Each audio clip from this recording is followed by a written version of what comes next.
You know, when you think about Hollywood legends like Diane Keaton, you think about the movies, right? Annie Hall, The Godfather. I mean, the list is iconic. But to really get who she was, we have to look deeper than her filmography. We have to ask a question about the incredible life she built for herself. And it really all boils down to this one question, a question that kind of frames her entire legacy. What was her one true dream, and did she actually get to achieve it? So today, we're going to dig in and find the answer.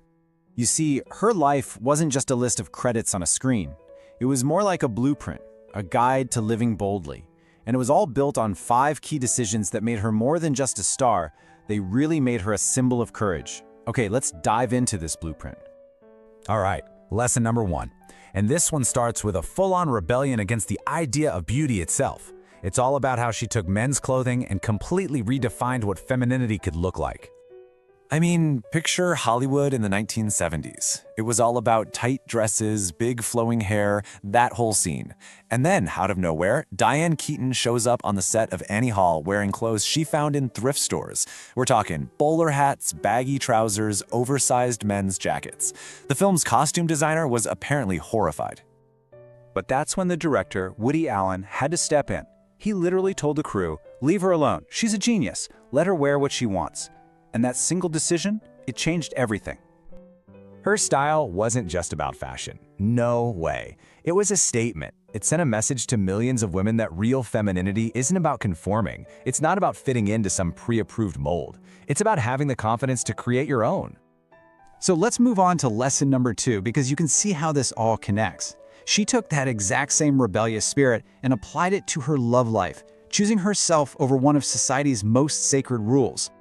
So Diane Keaton had these famous, passionate relationships with some of the biggest leading men in Hollywood.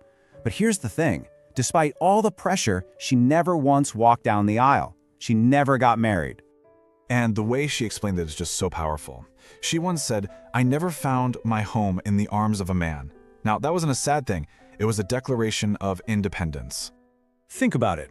In a world that still kind of pushes marriage as the ultimate happy ending for women, her choice wasn't a failure to find someone. It was a deliberate, successful choice to be her own home. But that didn't mean she didn't want a family. And this takes us right to lesson number 3, where she broke what might have been the biggest rule of all, becoming a mother on our own timeline and completely on our own terms.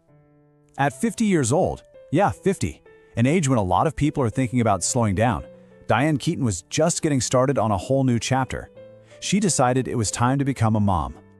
And she didn't wait for a partner to do it.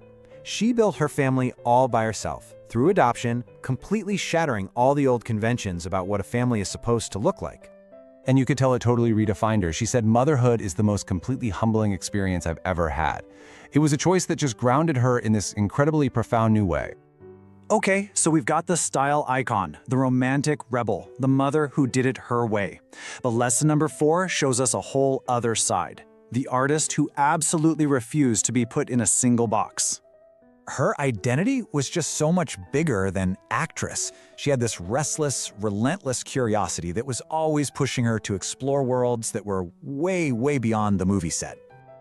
For instance, she was a really passionate photographer. She even published books of her work, focusing on things like architecture and design. She had this amazing eye for finding beauty where other people might not look. And that passion just kept going. It actually led her to become an author. She published several books all about her unique obsessions. Things like old hotel lobbies, abandoned houses, even just doors.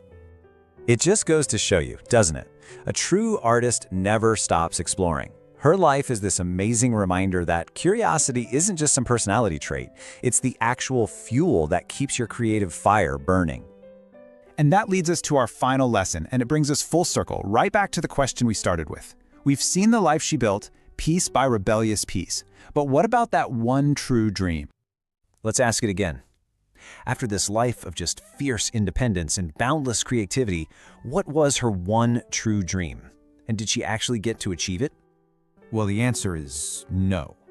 Because her biggest dream was never about an Oscar or another hit movie or any of that. She often said that her real, ultimate ambition was humanitarian work. She was incredibly passionate about helping the homeless and supporting animal shelters. And that's how we know her dream was fulfilled, because throughout her entire life, she was a huge vocal advocate for these causes. Her dream wasn't just a thing she wanted to do, it was the legacy of compassion she was building and inspiring in all of us. And that right there is the blueprint she left behind. Courage in how she lived her life. Total freedom in the choices she made, and generosity in what she left for the world. Her life was never about getting approval from anyone. It was about defining her own version of a life well lived. And really, what better dream is there than that?